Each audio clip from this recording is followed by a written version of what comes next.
significatif dans un processus qui leur appartient, notamment aux consultations organisées dans les 14 régions du Sénégal et aux travaux des ateliers techniques organisés du 24 au 27 juillet 2023.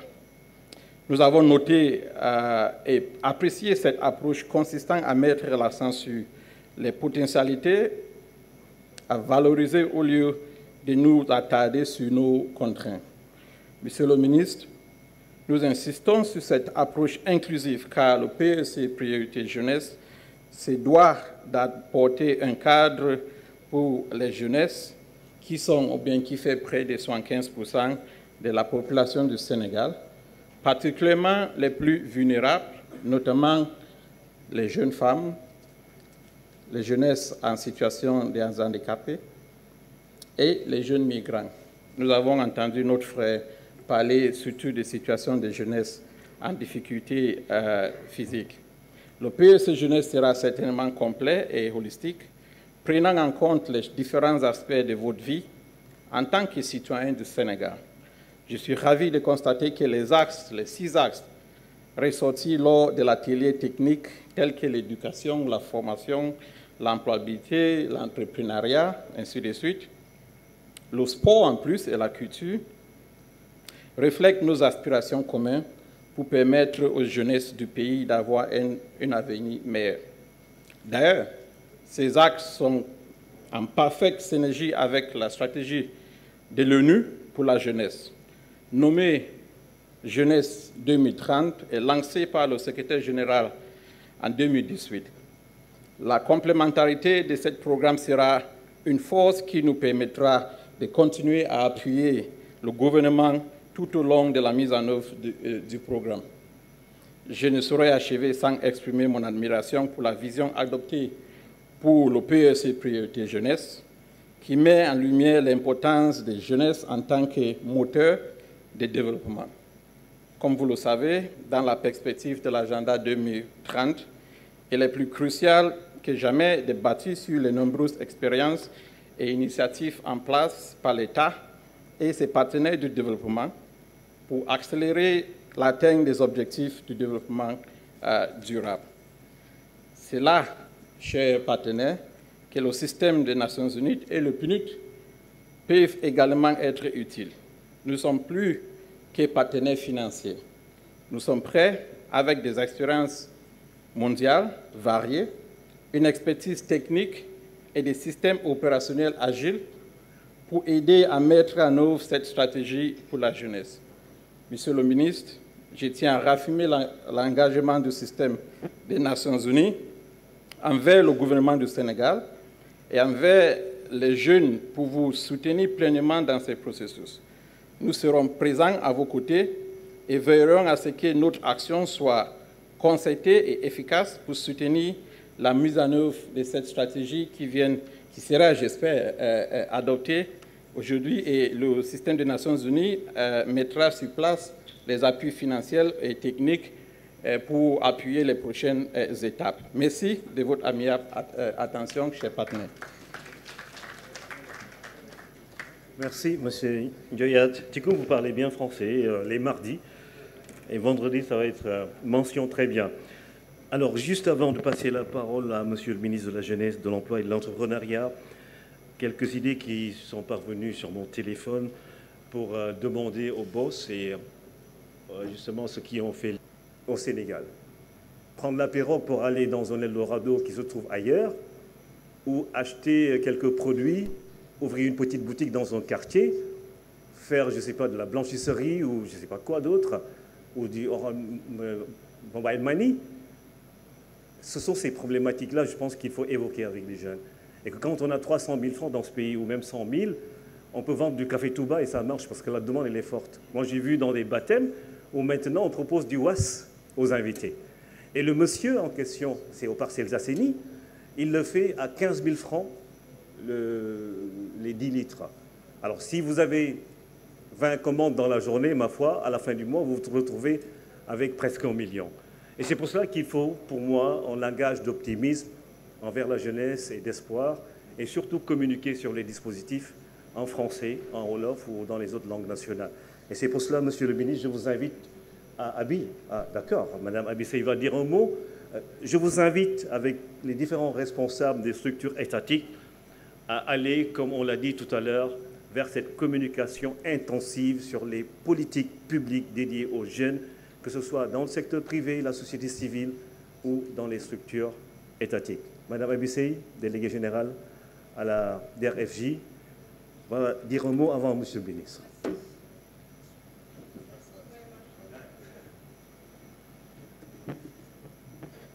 Alors, on se rend compte quand même que Ibrahima, c'est un spécialiste des questions liées à l'emploi, l'employabilité, l'éducation, la formation.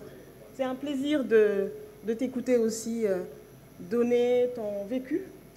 On sent qu'il y a du vécu, on sent qu'il y a du terrain surtout. Et il n'y a que le terrain de vrai.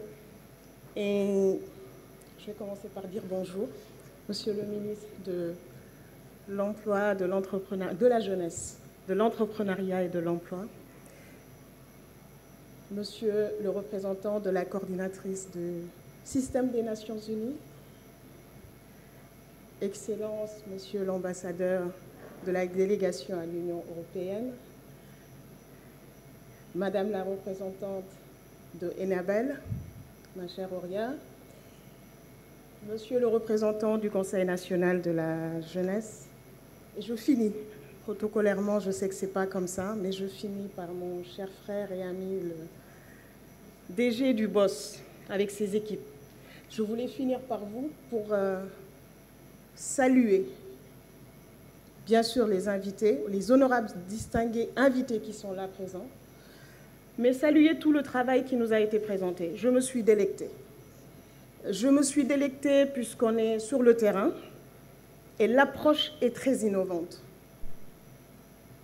Parler d'abord des perceptions. On n'est pas sur des données quantitatives où d'ailleurs va venir dire nous avons financé, accompagné. L'ANPEJ arrive avec ses chiffres. Le 3FPT arrive avec ses chiffres. Le bureau de mise à niveau, l'ADPME, où tout le monde arrive avec ses chiffres pour dire on compile et on dit voilà ce que ça donne. Où on est dans une sorte, quelque part, d'autosatisfaction, à s'applaudir, avec des années de référence, ce qui est très bien.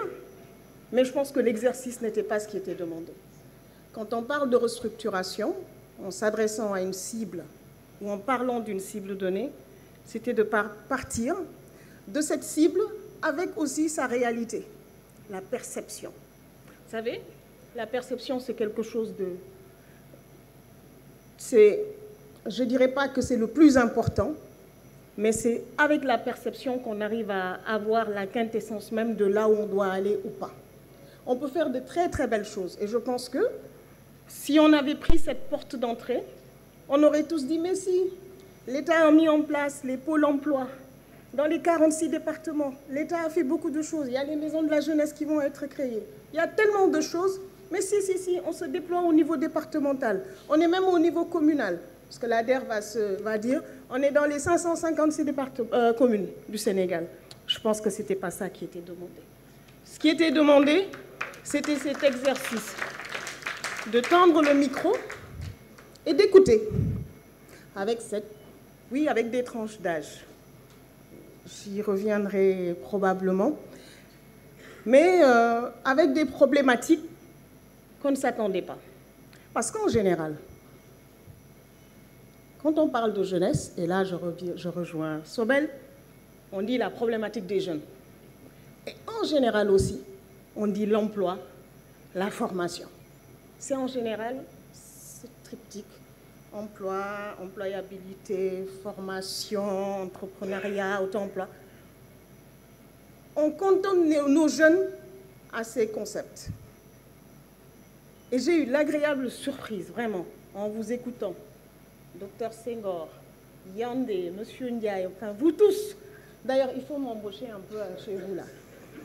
Là, c'est peut-être avec la casquette de sociologue où on sent vraiment cette approche qui prend par cette perception et qui vient délivrer et qui en ressort effectivement une ambition, une vision, et derrière ça, des réformes. Je pense qu'on y a, bien sûr, chaque slide, on pourrait échanger, discuter. Mais je pense que vous avez bien défriché le travail. Et pour une fois, ce qui est agréable, en vous écoutant, j'ai dit, si je dois intervenir, pour une fois, je ne vais pas parler de l'ADER. Parce que, bien sûr, on arrive, on dit, en 5 ans, nous avons oui, c'est bien, ça dépend des moments. Mais ce lieu, je pense qu'il n'est pas pour dire, moi, en tant que structure. Je pense que nos structures s'annihilent, pour nous permettre d'avoir la quintessence.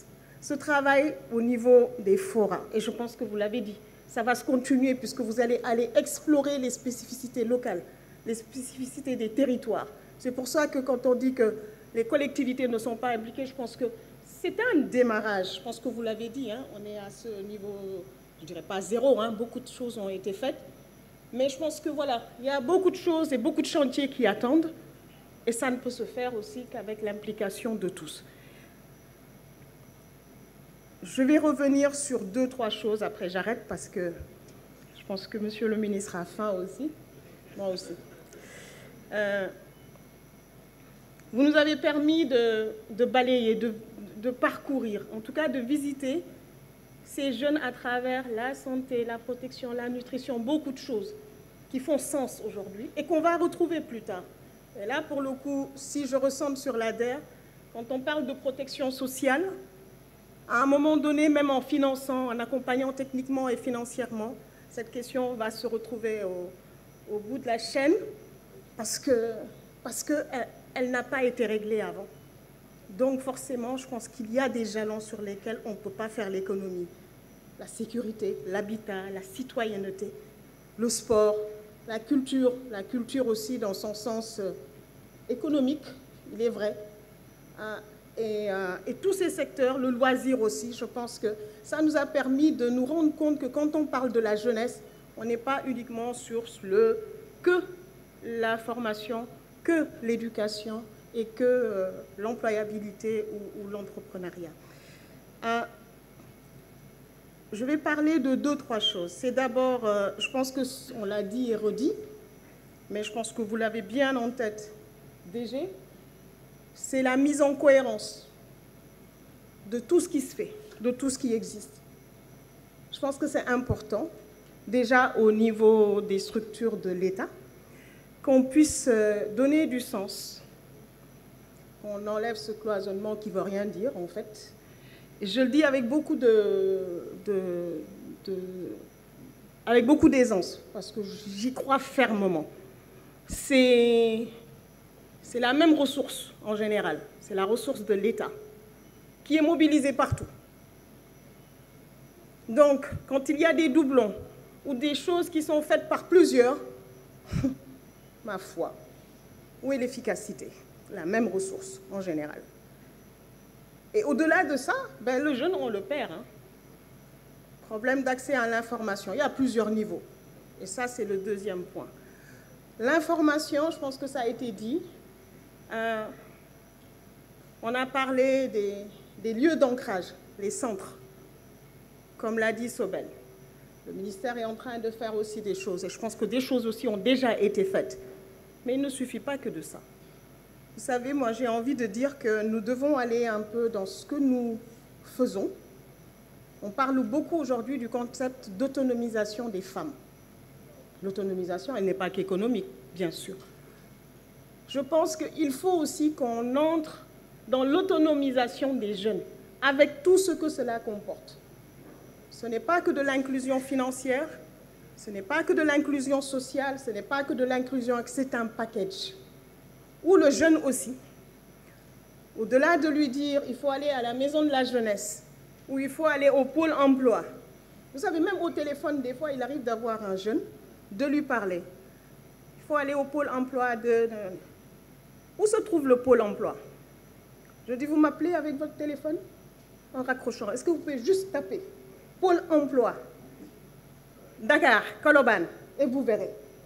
C'est pour vous dire que quelque part aussi, il faut, il y a qu'à, faut qu'on confond tout ça là, qu'on met pour dire les jeunes. Moi, il m'arrive de leur dire, vous savez, le travail là, ou le financement, il ne va pas vous trouver assis dans votre lit confortablement, et on vous le donne. Et d'autres exemples, je peux en citer, je pense que c'est notre vécu un peu à tous. Et pourquoi avec les femmes? Ce n'est pas un parti pris, c'est du vécu, puisque la DRFJ, c'est femmes et jeunes. Donc je parle aujourd'hui de vécu, peut-être d'expérience avec, que ce soit l'entrepreneuriat ou même avec la formation. Pourquoi on parle d'autonomisation pour les femmes et pas pour les jeunes? Parce que dans l'autonomisation, il y a la structuration, il y a l'organisation, il y a le regroupement, qu'on accepte de se regrouper, et pas chacun avec son projet individuel sous le bras. Je pense que cette individualité ou individualisme, aujourd'hui, on doit aussi, dans nos réformes, penser à décloisonner aussi ces jeunes, à dire qu'on est capable de faire ensemble. Et je vous assure qu'au Sénégal, à l'intérieur du Sénégal, peut-être même pas besoin d'aller à l'intérieur, mais pour des raisons d'équité territoriale, on se rend compte que des projets formidables vivent, survivent, existent, et des jeunes vivent de ça en étant ensemble. Donc c'est pour ça que je parle d'autonomisation. C'est un concept aussi qui doit basculer chez les jeunes. Après, j'ai envie de revenir aussi sur l'âge. Là, c'est facile pour nous, puisqu'à l'ADER, les jeunes hommes, c'est jusqu'à 40 ans. Vous savez, je pense que ça ne s'est pas fait ex nihilo, ça ne s'est pas fait au hasard. Vous voyez dans des familles, à 30 ans, 35 ans, ils ne savent pas encore quoi faire ou ils n'ont pas encore stabilisé leur projet professionnel. Ce niveau de maturité, je pense qu'il faut qu'on vive aussi avec nos réalités socio-culturelles. Et ça, bon, ben, ce n'est pas les tranches d'âge découpées par voilà, ou la NSB ou aussi avec les partenaires, hein, les partenaires techniques et financiers aussi. On est sur 35 ans. Je pense aussi qu'il faut qu'on s'adapte, surtout quand on se parle d'emploi, quand on se parle d'auto-emploi. Bon, ben, je pense qu'il faut qu'on s'adapte tout simplement à nos réalités. J'ai aussi envie de revenir sur un point très important. Une fois qu'on aura travaillé sur la mise en cohérence de nos structures de l'État, je pense qu'il faut qu'on apprenne aussi à se reposer sur des structures d'organisation de la société civile et des structures privées aussi pour faire le travail. L'État n'a pas vocation à créer de l'emploi. L'État doit s'appuyer sur les structures qui sont là. Il y a des structures d'accompagnement. Le privé est là aussi. La délégation, il ne faut pas qu'on ait peur de ce mot. Et j'étais très heureuse de voir ça dans les réformes qui vont être engagées, en tous les cas, que l'État puisse se reposer aussi sur les autres. Et on l'a vu, hein, et Sobel, c'était tout béni pour lui de le dire, hein, c'était du pain béni, de dire, vous avez vu, en termes de connaissances, c'est 67% pour les organisations de la société civile. Mais c'est ça la réalité. Comment on arrive à lisser, ou alors comment on arrive à inverser, ou comment on n'arrive pas à inverser, mais que chacun puisse jouer son rôle et que l'État se repose sur ces structures qui existent. Ce n'est pas parce qu'on c'est pas parce qu'on nous prend nos prérogatives, mais la délégation, ça existe. Donc moi, je suis très... en tout cas, j'attends beaucoup sur cette délégation, parce que ça nous permettra aussi de moins nous essouffler, une fois qu'on aura dit comment on est structuré, et ça permettra aussi de mieux gérer la ressource. Cette ressource qui devient rare. Aujourd'hui, je parle de là, je ressens sur l'ADER, c'est bien beau. On a financé 110 milliards, 114 milliards. Dans le pipe, on a aujourd'hui 1000 milliards de projets qualifiés. C'est plus de 450 000 projets qualifiés. Je ne dis pas des projets où Abissé arrive en disant de beaucoup poulailler, une idée de projet. Non, non, non. De projets étudiés où on sait que le projet est viable économiquement, financièrement. Donc un projet durable. Eh bien, c'est 1000 milliards. L'ADER peut financer 1000 milliards, c'est même pas envisageable. Donc, il va falloir qu'il y ait une sorte de maturité que nous devons avoir avec toutes les structures qui sont en place. En plus des instruments intelligents, et ça je le dis avec simplicité aussi, mais c'est une réalité. L'État a beaucoup fait en mettant en place des instruments cohérents, des instruments intelligents et complémentaires où chacun doit jouer son rôle, mais en pouvant aussi s'appuyer sur les structures d'accompagnement qui ne sont pas étatiques. Et c'est ça pour moi aujourd'hui, gage de gain de temps, de ressources, mais aussi en impliquant les collectivités de plus en plus, que de faire comme ça nos projets, mon bébé, ma structure, en fait rien ne nous appartient. Et je pense que nous avons besoin de ça. Et cet exercice, vous nous obligez à nous oublier, da ngeen ñu tiim en quelque sorte, pour dire, je ne sais pas comment le dire en français. Vous nous surplombez pour pouvoir, en tout cas, faire ressortir ce qu'il y a de mieux. Et vous nous surplombez pas en nous disant « je vous tends le micro », mais en s'adressant à ceux qui sont concernés. D'abord, donc, cette enquête de perception, je ne peux que la saluer. Et vous pouvez bien évidemment compter sur moi si vous voulez que je vienne travailler quelques jours. Non, je rigole. Mais en tous les cas, félicitations à tous. Moi, je suis admirative. Merci. Et puis, on poursuit ensemble. Inch'Allah. Merci.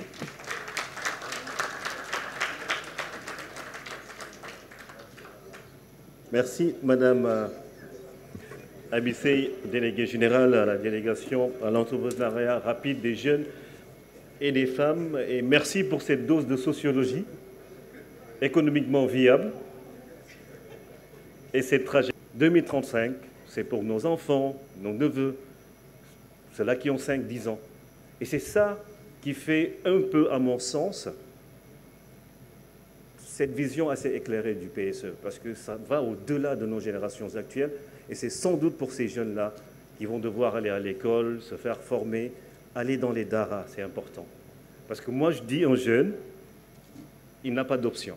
Aller à l'école, ou dans les daras, ou se faire former. Mais un jeune qui passe toute la journée chez lui à ne rien faire, ma foi, Madame l'a dit tout à l'heure, il y va de la responsabilité des parents. Personne ne doit laisser un enfant toute une semaine, toute une journée, dans la maison, sans aller à l'école, ni au dara, ou aller faire du sport, ou être un petit artiste comme Samba Peuzzi qui a aujourd'hui franchi les frontières du Sénégal. Et c'est ça qu'il faut développer dans les jeunes et les montrer que demain, ils peuvent être ministres de la jeunesse, de l'emploi et de l'entrepreneuriat. Monsieur Pape Malick Ndour, Monsieur le ministre, merci de venir prononcer la dernière allocution de cette cérémonie.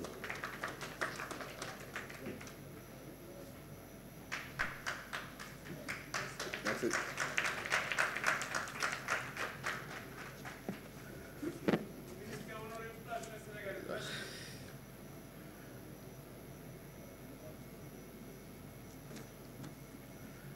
Merci beaucoup, Ibrahima Diédhiou. C'est vrai que j'aurais bien aimé revenir sur les propositions et les observations qui nous ont été faites lors de la prise de parole par le public, parce que nous avons été interpellés sur pas mal de questions, mais je voudrais rassurer tout le monde, d'abord par rapport à notre disponibilité à écouter et à échanger avec les jeunes. Je parle sous le contrôle de nos services. Le ministère de la Jeunesse peut-être fait partie des rares ministères qui ont dédié une journée entière pour des audiences publiques sans rendez-vous. Tous les jeunes ont la possibilité, chaque jeudi, de venir sans rendez-vous rencontrer leur ministre pour discuter sur des questions qui les interpellent. Mais au-delà, nous sommes disponibles pour échanger et discuter avec tout le monde. Sur les questions relatives à l'éducation citoyenne et pour ne pas dire à l'instruction civique et citoyenne, effectivement, dans le cadre de nos actions d'amplification des actions du service civique national, nos services sont en train de travailler pour avoir un programme de service civique national qui devrait même en principe être conformé à une ordonnance prise le 14 novembre 1960 qui organisait la défense nationale et qui aurait institué un service civique national obligatoire pour tous les Sénégalais âgés de 18 ans et qui ne n'auront pas fait le service militaire. Mais c'est normal que les jeunes nous interpellent. Les jeunes sont très exigeants vis-à-vis de leurs dirigeants et ils le sont moins. Nous parlons beaucoup avec les jeunes, ils nous interpellent avec force, mais ils nous écoutent avec faiblesse. J'aurais aimé revenir sur les interpellations de l'ami de Sobel qui malheureusement nous a quittés, donc ne nous a pas donné l'occasion de lui parler. Et c'est souvent la difficulté que nous avons avec les jeunes. Ils nous interpellent, mais ils refusent de nous écouter. Voilà. Monsieur le directeur général du BOS, Excellence, Monsieur l'ambassadeur de l'Union européenne, Madame la coordinatrice du système des Nations Unies ici représentée, Madame la coordinatrice, bien Madame la déléguée générale de la DER/FJ, notre sœur et amie Abissei,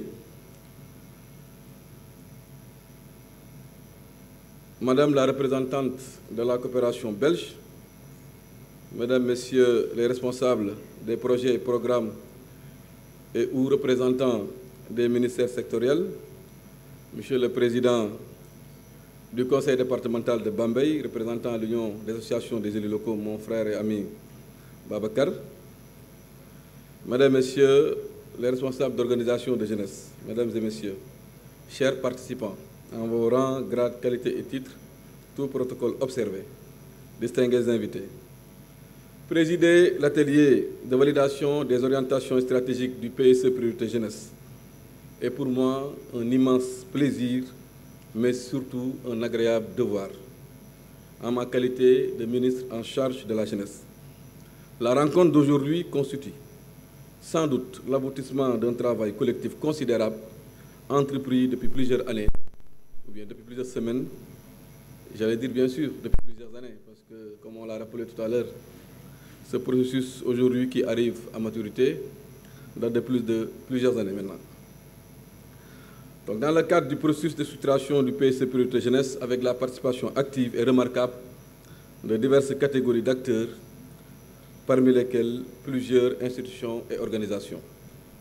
C'est pourquoi je voudrais profiter de l'occasion qui m'est offerte pour exprimer mes vifs remerciements à M. le directeur général du BOS pour son engagement personnel et pour la maîtrise avec laquelle il a conduit cet exercice qui, comme vous le savez si bien compris, se veut une œuvre historique d'intérêt national.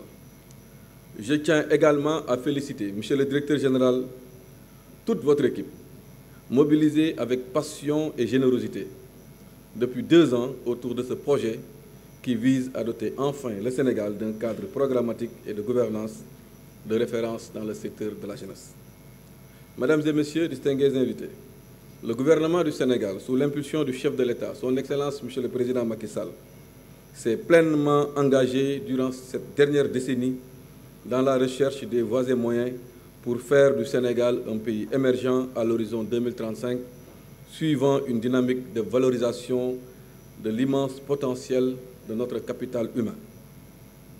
C'est dans cet environnement, marqué par l'adoption d'une vision stratégique à plus ou moins long terme, centrée entre autres sur le capital humain et sur la transformation structurelle de l'économie, que M. le Président de la République a inscrit dans le cadre de la 2e phase du PSE, le programme PSE Priorité Jeunesse, qui énonce les ambitions de l'État en matière de jeunesse à travers plusieurs mesures dans les domaines de l'éducation, de la formation, de l'emploi, de l'employabilité, de la santé, de la culture et de la citoyenneté. En plus qu'il soit logiquement articulé aux orientations stratégiques du PSE, la pertinence du programme Priorité Jeunesse réside dans la cohérence avec la Charte africaine de la jeunesse que le Sénégal a ratifiée depuis le 9 janvier 2009 et qui dispose en son article 12 que tout État met en œuvre une politique nationale globale et cohérente de jeunesse. La structuration de cette ambitieuse initiative devra à terme permettre de fixer définitivement et de manière coordonnée les interventions de l'État et de ses partenaires dans une perspective d'amélioration des conditions de vie des jeunes. De manière spécifique, il s'agira pour nous de doter le Sénégal d'un cadre de référence pour, d'une part, améliorer les conditions de vie des jeunes et des adolescents et d'autre part, d'assurer une meilleure articulation des interventions dans le secteur, interventions notamment de l'État, mais de ses partenaires aussi, y compris la société civile. Mesdames et messieurs, chers invités, le Sénégal est un pays caractérisé par l'extrême jeunesse de sa population. Environ plus de 75% de celle-ci a moins de 35 ans. Toutefois, et malgré les importants investissements consentis dans les politiques et stratégies sectorielles de jeunesse, aussi bien par l'État que par ses partenaires au développement, les jeunes sont toujours et encore confrontés à des degrés divers, à plusieurs difficultés entravant le déploiement complet de leur potentiel. Cette situation, il nous paraît très contradictoire, a soulevé aussi des questions liées au pilotage et à la gouvernance du secteur. C'est pourquoi le changement de paradigme dans la gouvernance du volet jeunesse se présente aujourd'hui comme une évidence, pour ne pas dire un impératif catégorique, nécessitant une détermination plus précise des limites conceptuelles, structurelles et opérationnelles de la politique de jeunesse du Sénégal. L'objectif ici est de modéliser une démarche de promotion bâtie autour de la résilience, de l'autonomie dans la durabilité, par la création d'un environnement favorable à un mieux-être grâce à une approche intégrée d'accompagnement. Donc, la structuration du PSE Priorité Jeunesse implique plusieurs enjeux. En effet, le Sénégal a toujours investi dans le secteur sans pour autant disposer d'une réelle politique de jeunesse transversale centrée sur les besoins essentiels des jeunes et aussi, surtout, élaborée de manière participative et inclusive. C'est dans cet élan de gestion concertée et ouverte que des forats et consultations des jeunes ont été organisés dans les 14 régions avec l'implication des acteurs publics, du secteur privé, de la société civile, du monde de la recherche et des partenaires au développement qui interviennent dans le secteur. Ces concertations, organisées au niveau régional et dont les conclusions ont enrichi sans nul doute l'analyse situationnelle des jeunes, ont permis aujourd'hui de disposer d'une nomenclature actualisée des besoins, mais aussi et surtout d'apprécier les solutions mises en œuvre au plan local et enfin de s'accorder sur les domaines d'action prioritaires et les stratégies d'intervention. De manière plus spécifique, le diagnostic effectué laisse apparaître quelques tendances lourdes, à savoir notamment les limites liées à l'accès et à la qualité du système éducatif et de la formation, la faible prise en compte de l'éducation à la citoyenneté, la promotion du civisme et du volontariat dans les systèmes d'éducation et dans les mécanismes d'accompagnement des jeunes, le fort taux de chômage en milieu jeune, l'insuffisance de la couverture nationale des structures d'encadrement des adolescents, l'insuffisance du dispositif d'information à l'endroit des jeunes en termes de sources de financement et de chronoporteurs pour l'insertion, malgré effectivement la mise en place des pôles emploi dans tous les départements. Mais aussi et surtout, la faible responsabilisation des jeunes dans les processus d'identification des besoins d'animation et de mise en œuvre des programmes. D'où la pertinence de l'analyse des axes stratégiques résultant des données produites par les forats et de l'enquête de perception qui nous a été brillamment partagée aujourd'hui et qui révèle que les politiques et stratégies en faveur des jeunes doivent être au cœur d'une action collective articulée aux besoins spécifiques des différentes catégories sociales et aux disparités de genre et de territoire.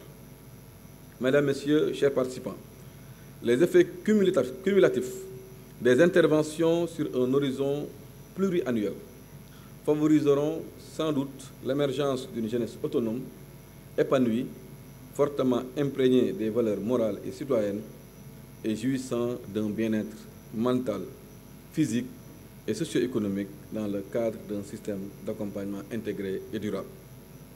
De manière globale, les orientations seront bâties autour de 3 dimensions suivantes: une dimension éducative, une dimension sociale et économique, et enfin une dimension institutionnelle qui va garantir la coordination et la mise en cohérence des principales stratégies de promotion sociale et économique des jeunes.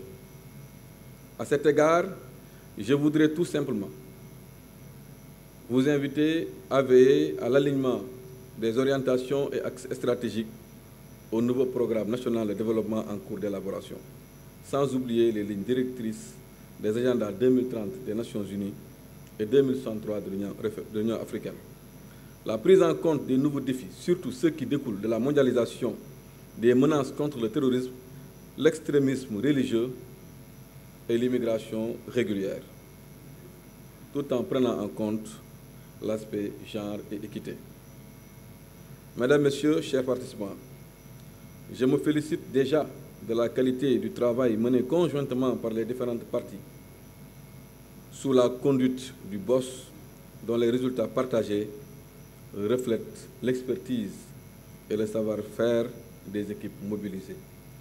J'en déduis également que tous les efforts fournis, tous les sacrifices consentis, malgré les contraintes, afin de nous présenter des livrables de qualité, devant asseoir les bases de la politique nationale de jeunesse. À l'évidence, cette nouvelle approche de planification appliquée au secteur de la jeunesse représente pour nous tous un défi dont la réalisation requiert d'énormes moyens. Aussi, le gouvernement du Sénégal compte sur l'engagement et le soutien technique et financier de tous les partenaires bi- et multilatéraux en vue de la réalisation effective de la politique nationale de jeunesse. À ce propos, je voudrais encore une fois remercier très chaleureusement la délégation de l'Union européenne et Enabel pour l'appui apporté au projet et pour l'engagement pris à travers l'appui budgétaire pour soutenir la mise en œuvre de la politique une fois validée. Mes remerciements vont également à l'endroit du système des Nations Unies pour leur engagement et l'appui considérable que ces agences sont en train de nous fournir. Monsieur le directeur général du BOSS, chers partenaires, mesdames et messieurs, pour terminer, je voudrais vous exprimer ma profonde gratitude pour l'accompagnement, mais également et surtout pour vos contributions significatives à l'œuvre de développement du capital humain jeune, socle de l'équilibre social et du développement de notre pays. Sur ce, je déclare clos l'atelier de validation des orientations stratégiques du PSE Priorité Jeunesse et vous remercie de votre aimable attention.